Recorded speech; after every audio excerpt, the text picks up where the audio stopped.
that has been freeing to me to also realize the world does not end if you throw your to-do list out and go have a mini adventure, because ultimately Jesus has things under control.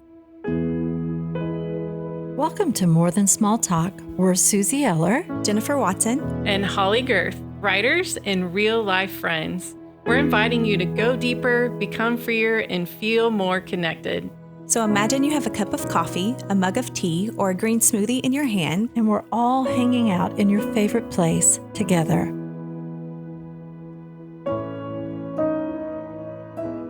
Welcome back to More Than Small Talk. As summer approaches, we have been talking about things like making memories. That was our last episode. And this week, we're going to talk about mini adventures revisited. That sounded so official. Yes. So when we think about mini adventures, Holley, this was when we did this, what, a year? I think it's been 3 years now. Okay. Time keeps on slipping. Yeah. So when we did this 3 years ago, this was really brand new for you. Mm-hmm. And we were kind of watching and trying to implement it a little bit in our life. So we're revisiting it to learn how this has shaped your family or changed you, or what you've learned from it, what you hated about it, what you loved. And we're going into summer. Yeah. So mini adventure seems like a really great topic. It is fun.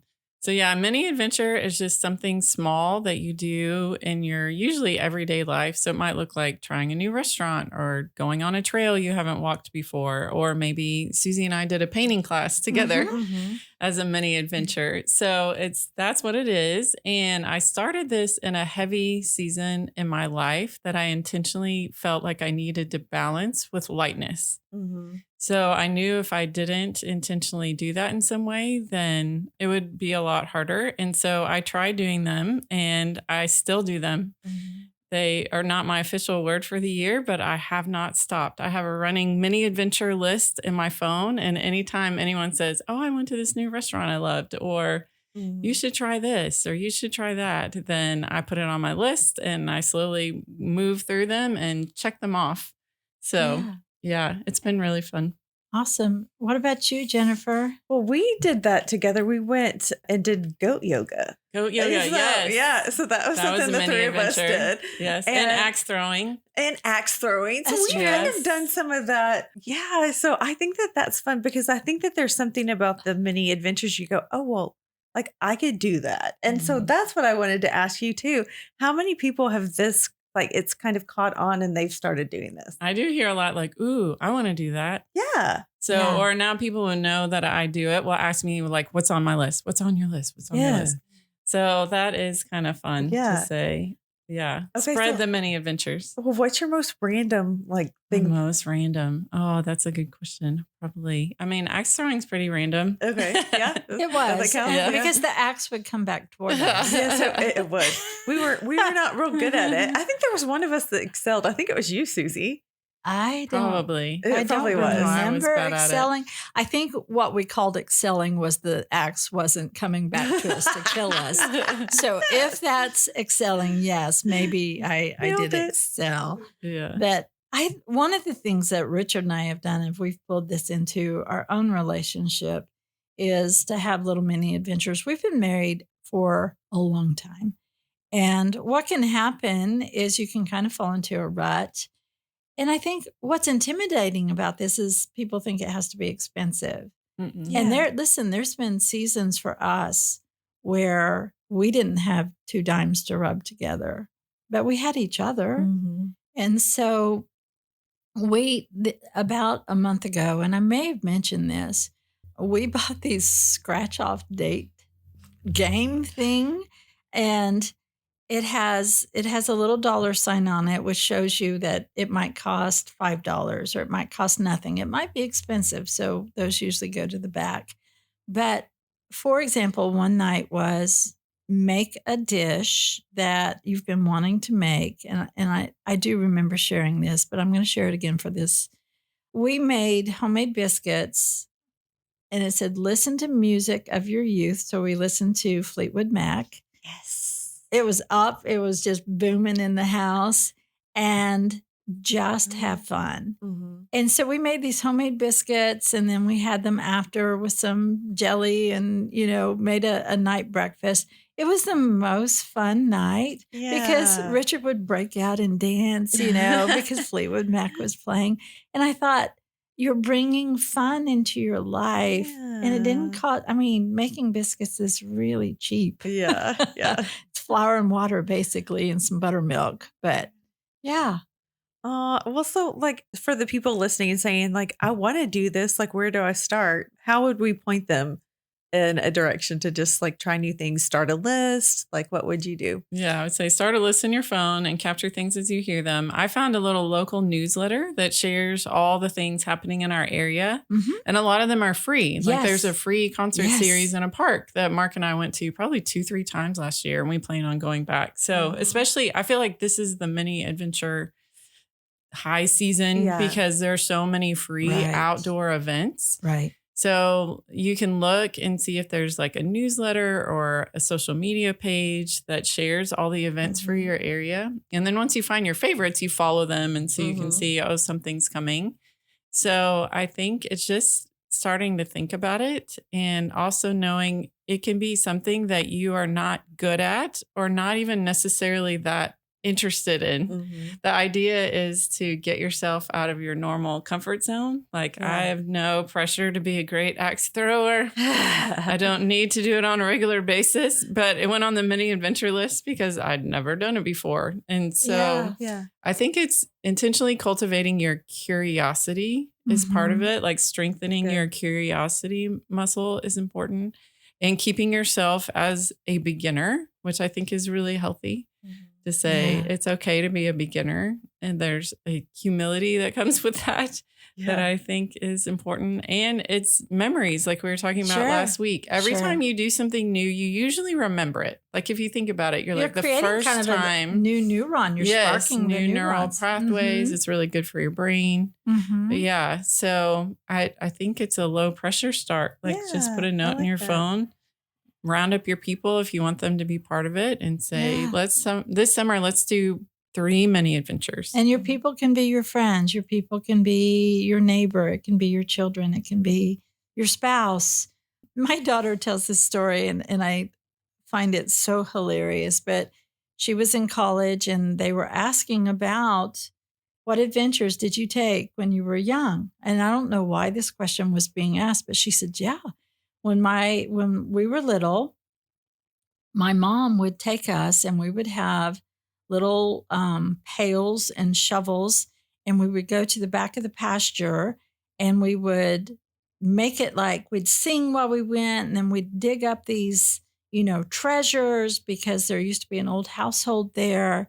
And she said, a guy looked over and said, "So your adventures, you dug in the dirt?" And she was like, okay. And she said, Mom, she said it was so weird because this guy tried to like play it down.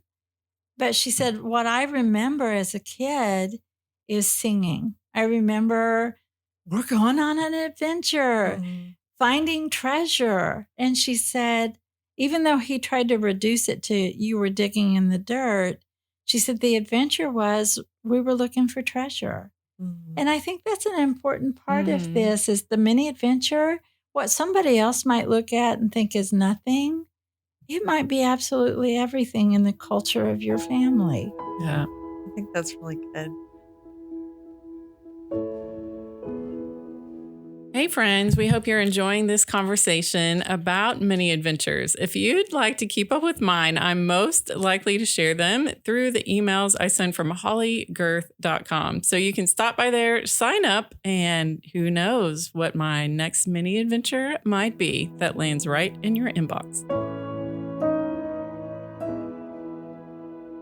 Just fun things to think about going into patio season in the summer. So I'm going to be doing some of these things. So I'll keep you guys posted. Yeah. Well, I want to ask you a question because this is the thing. It's unique to who we are. And like, I have said some things to you guys sometimes like, hey, would you like to do this? And I'd be like, no. Because I might really love it. Yeah. what would make you light up to do something fun and inexpensive? What lights Jennifer up? Gosh, I was just thinking waterfalls. I love like Mm. there's You like do, and I do too. I love We nature. I share love that. and then like I love to eat. I love cake. If you said like let's pretend someone's getting married and do like a wedding, Or just like- to eat, that would be so Yeah. fun. There's and a just eat all of place this. close to us that does I a sample know. box. I want to totally do that. Putting it Okay, on the I'm list. sorry. But that It's we're going on gonna the have to list. write that down. Yes. Okay. Yeah. Yeah. So even like making a cake with Yeah. someone with music in the background and love sitting it. down and having cake could be a lot of fun for you. Yes. And yeah. even if it's disastrous. yeah. I mean, if there's icing, who cares? That's right. It doesn't have to be pretty. Mm-mm. No. Yeah. And I you love can it. also do it solo because there might be some things that your people are like, peace out. No. Yeah. Yeah. Do it anyway. I roasted an enormous amount of Brussels sprouts that my husband had no interest in. I Yeah. love and it Brussels made me so sprouts. happy. I got a roasted vegetable cookbook. I roasted all kinds of things. I would just wander around the produce section and think, what am I going to roast this week? And like, I don't know that anyone, Susie probably would have done that with me. I would have 100%. But it's also okay to say, like, I'm going to have my own mini adventure. Yeah. I'm going to go to a bookstore and look around. I'm going to go on a walk by myself. Like, we're talking about it a lot relationally, but you can totally do it on your own too. Mhm. And I think that's important because we do stop playing at a certain age if we're not careful. And so being able to be playful and figure out what works for you is fun too. So what did you learn, Holly? It's now been 3 years.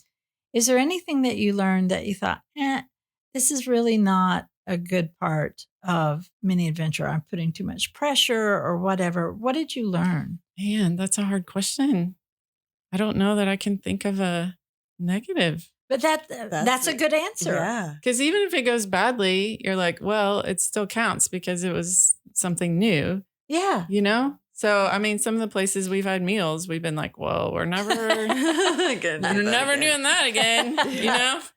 that's still okay because you still did the mini adventure. Because the point isn't for it to be the greatest thing ever. It's to keep like cultivating your curiosity and making memories with your people. And sometimes the things that don't go well are the ones you look back and we're like, remember that? That was awesome. Yeah. So yeah. So I don't know that I can think of a drawback. Yeah. But when we were little, my father, and we didn't do very many adventures, just the time, the season, the busyness of my parents. Maybe that's why this stands out so much. But we went looking for diamonds in Arkansas. We didn't live in Arkansas, but we traveled there. And my dad gave me a bag of what he said were precious gems. And I ran up and showed him to the guy. It was actually rabbit poop.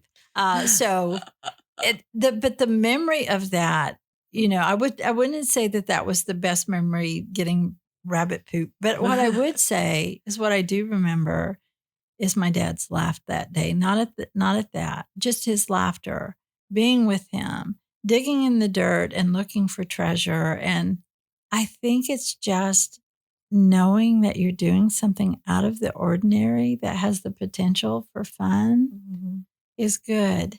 That sounded a lot better in my head because it really is a sweet memory. Yes. It is. I'm now understanding how Melissa felt in her college class, but that really was because it was wrapped around us just Yeah. being together, my siblings and I and my father. Yeah. I love that.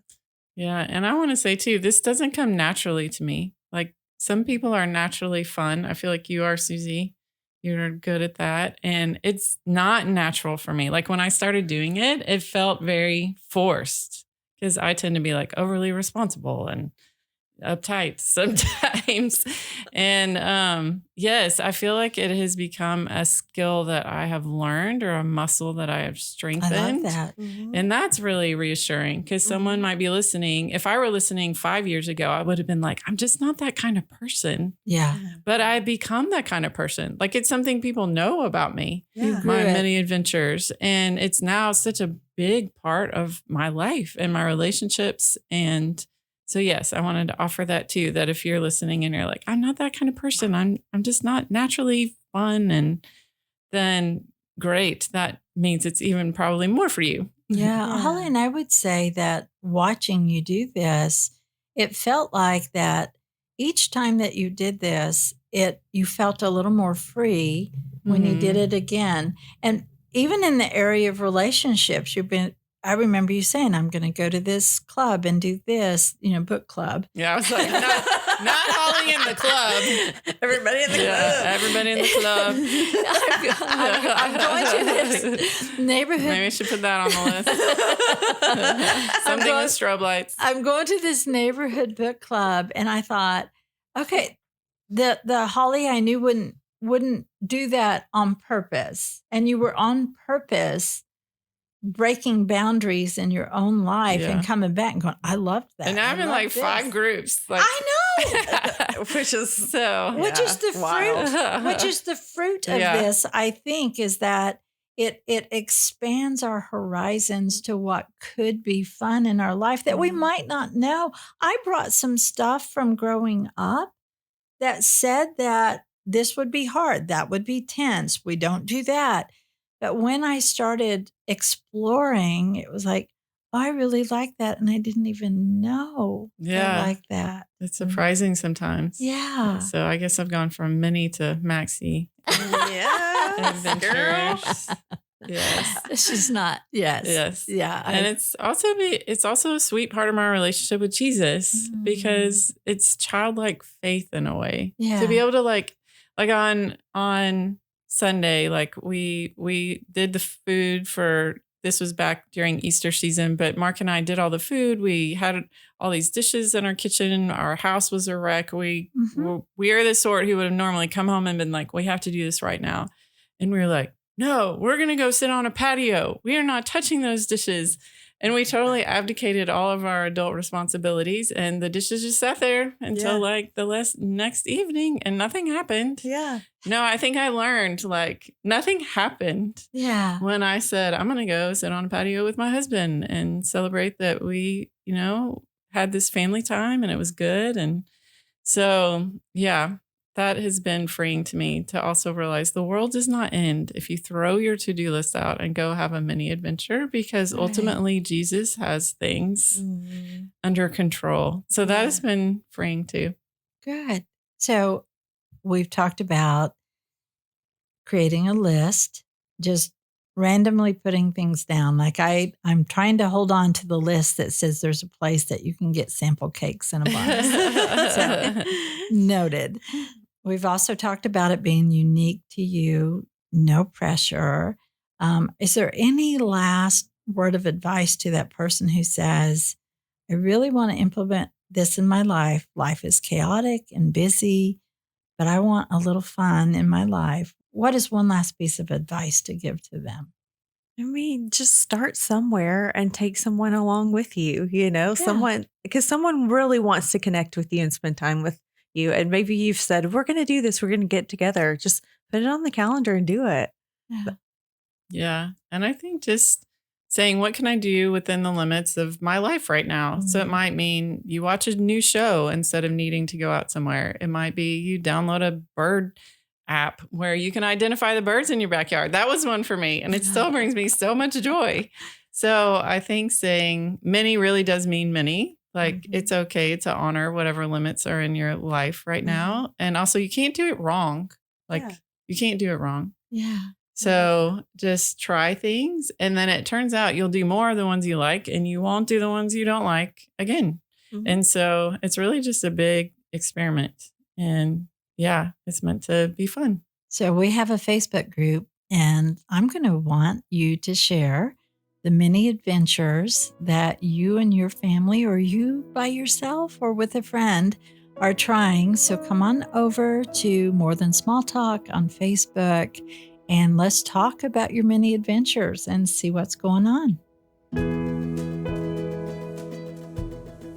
And that's it for today's episode. Thanks for going deeper, becoming freer, and connecting with us. More Than Small Talk is a part of the KLRC Podcast Network and is produced by Kara Culver. Show notes and resources are available on the More Than Small Talk page on klrc.com. You can also join us in our Facebook group. Subscribe to More Than Small Talk on your favorite app so you won't ever miss an episode.